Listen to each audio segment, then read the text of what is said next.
When I said that I wasn't able to upload last week because of the extreme noise from upstairs, I'm filming this quite late because of extreme noise from upstairs.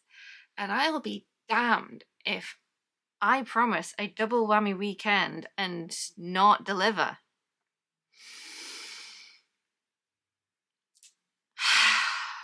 I even had a migraine and I couldn't sleep it off.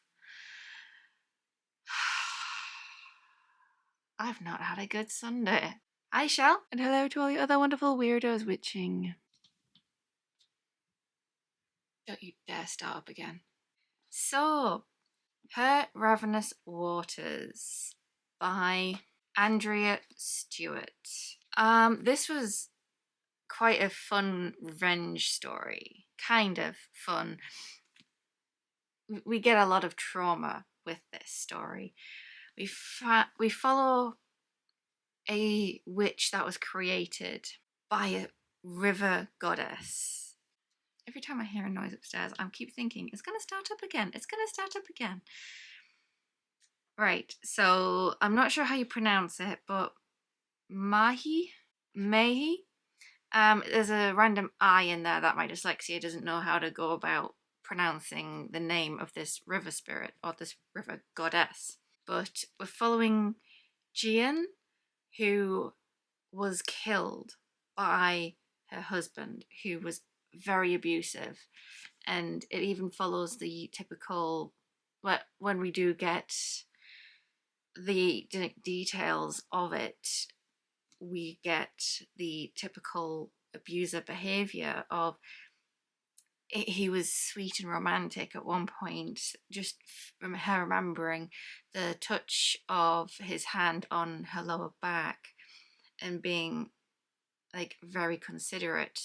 And then he wasn't, and she kept trying to please him, and it just made it all the more worse for her because she kept trying and nothing worked, and she became so afraid of him. He drowned her and left her in the river. And then May, the river goddess, breathed life back into her and turned her into a witch. She has pale skin, pale complexion. I'm assuming paler. Speaking as somebody who doesn't get enough sunlight, I probably look like a piece of A4 paper if that ever happened to me. I think there's something about her eyes as well. Like, I kept picturing like moonshine type of eyes. She's got this little companion with her who used to be in the river goddess's court, but has been not accepted in there lately. She's not even been accepted into the court lately, but she took this bird like being with her. Cormorant.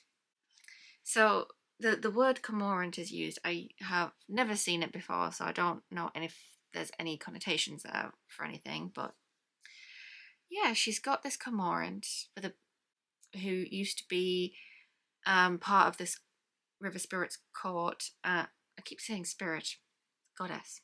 He's trying to speak, but is being blocked by a spell in his throat that does not allow him to say anything that the river goddess does not want him to say.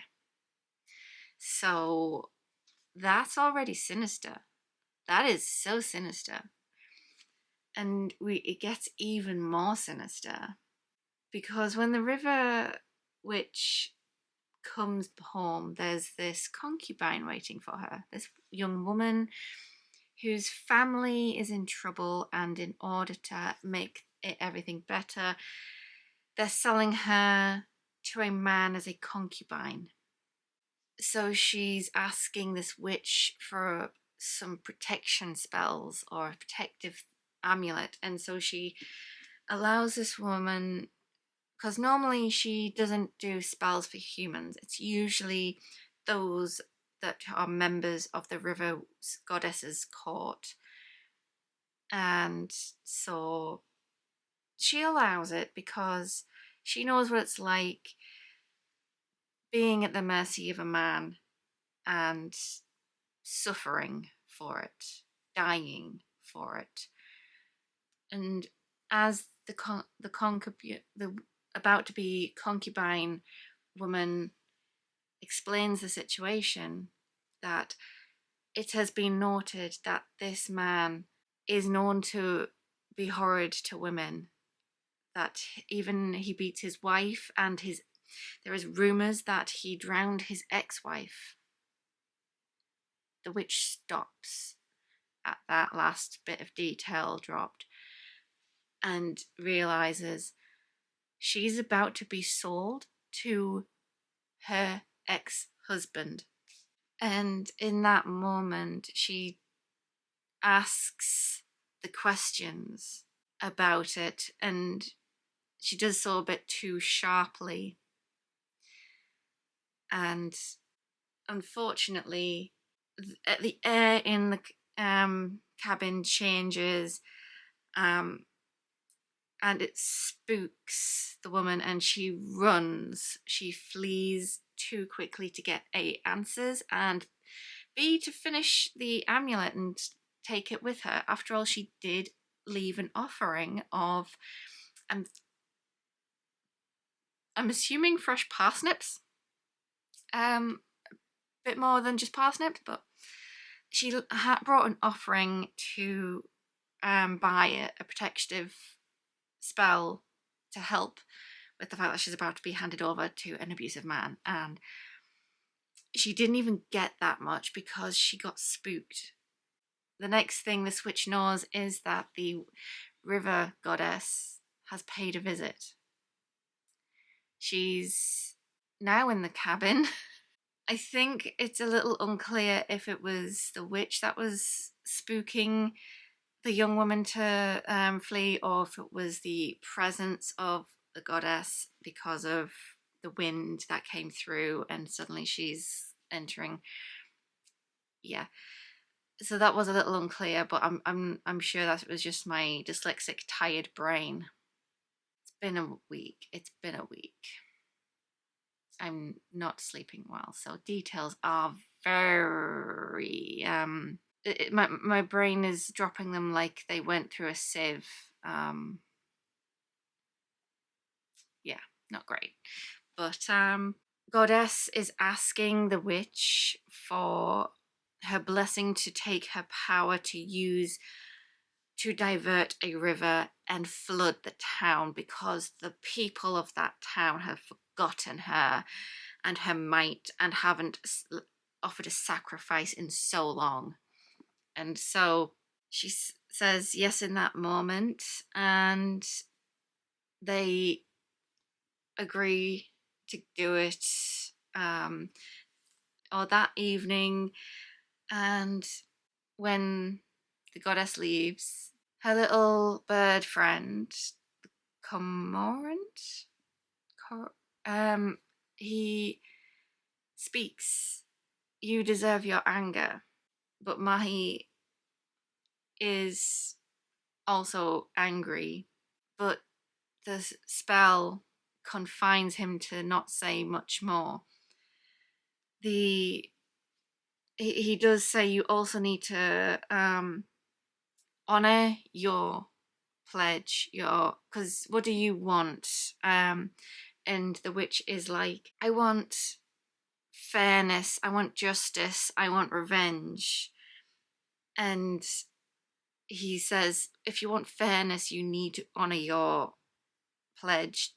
And she looks over to the parsnip, the basket that was delivered, the parsnips, because she has already eaten them, because time had passed since the young woman has fled, as well as the presence of the goddess as she's returned. And So she picks up the amulet, finishes the spell, puts it in the basket, uses the basket to help pull her to the young woman. And as she does so, she's remembering the pledge when the goddess brought her back. It's like, you cannot return to the town. But she's justifying it because she just needs to finish her pledge to this woman, because she won't otherwise, because of the flood that she's planning on bringing into the town. So she might as well deliver the amulet, complete her promise, and she's only going to be there really quickly. And the basket leads her to the girl's house, the young woman's house, and only to find that the father has already sold her, and that means she's got to go to the house she once lived with the abuser. And she does find the woman in that house. She doesn't go through the main entrance, she goes through the service entrance. And she nearly opens the door because she hears children laughing in another room, and she could nearly go in there, but she's stopped by the concubine. It's like, no, he's in there. And so she suddenly hears the man's voice and becomes so scared she backs away. Like, she, even though she's powerful witch, she can't control her fear right now. She's just overwhelmed by the trauma she had to deal with living under that roof. And the concubine leads her out through a different exit, a secret exit. But by the exit is a shrine to the river goddess. Odd, isn't it? If the town has forgotten said goddess, why would there be shrines? Especially in his house. And she tries not to think about it. She still has to leave. And when she returns back to her hut, she's asking her bird friend, how many witches has she made? How many have survived? He can't answer. The spell refuses to let the answers go. And so she kind of just takes him to the palace under the river. It's actually quite... My battery died. Where was I? Oh yeah, she was diving into the river. And the description is actually quite beautiful, because she's got this cloak on with 3 of the goddess's scales on it, which means the current that's passing her by, she only feels a warm breeze. And she goes into the palace with only a glance by the guards. One of them linger on the basket that she's got with the bird in it, because technically he's not supposed to be there. But the goddess has demanded her presence, and they are scared to hold things up. So they let her in, and she finds the goddess in the courtyard. So she puts the basket down and lets the bird out, and the goddess kind of eyes the fact that she's seeing this little bird-like creature on top of the basket, just sitting there. And she just opens her arms and asks for permission to take her magic, to use her magic to re-divert the river. She needs this, please. And Gian couldn't help herself. She does start walking towards her, and she knows that she can't ask certain things herself. She's got her own spell preventing her from saying certain things. So finally, cleverly, she asks a question. When was the last time the town gave you a sacrifice? Her face, the goddess's face, told her everything she needed to know. She was the sacrifice. Her husband gave her to the river goddess, and that's why he's prospering. That's why he's still alive, despite the goddess knowing everything about him, where he is. He's not had any retribution for what he did to her. Gian finally takes a step back and steps away and is saying, my anger is mine and mine alone. Because what her friend has told her is that Mahi might be angry, but you deserve your anger. You are right to be angry. You have a right to that anger. But he has never said that the goddess has a right to her anger. And the witch puts everything into place. And so she leaves the palace with her friend, and the next day she walks back into town, walks up to her old house to which she lived with an abuser. She's not afraid anymore. He tries to confront her, but she just waves him off to the side with her power, finds the concubine and asks her, would you like to come with me and live with me instead? And they live in the hut together, and is the one who discovers that her friend in the bird form has a spell quite like the rope that she herself has tied around his neck to prevent him from eating too big of a fish, and therefore she can find the tendril wrapped around his throat and slice it, and using her own magic to discover Mahi's magic hold on him. And so through severing the silencing spell, he's finally been able to give her the information about the previous witches, the other sacrifices. They are still, some of them that are still alive are located along the river, and it's going to take time for her to find them and ask them to join her.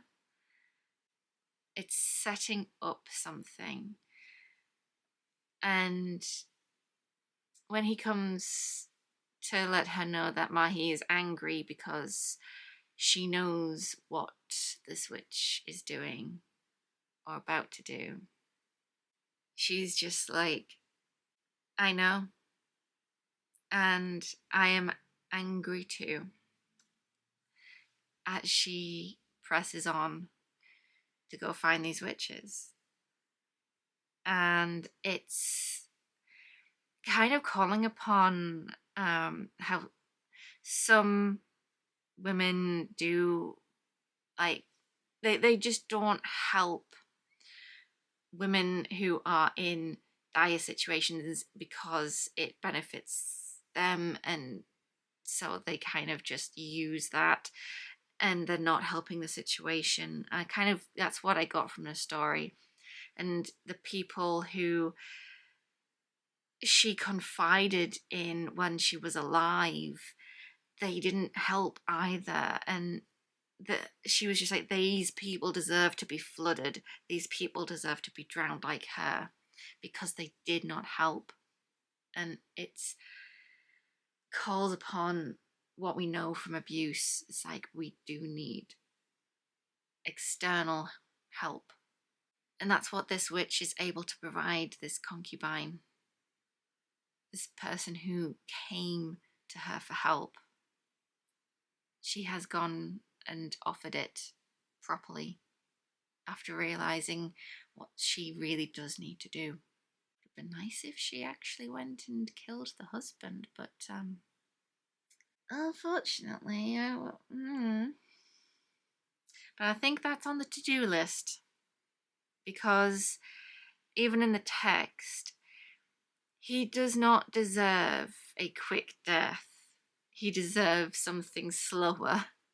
So I do believe that is on her to-do list, and it is brilliant reading it, just because it is a nice female power, feminine power, helping other people in similar situations and coming together, finding your own internal power, and then going to find others to join together. And that message alone is a nice magic in itself. So yeah, that was a sweet short story. Bye, Shell. And bye to all you other wonderful weirdos witching.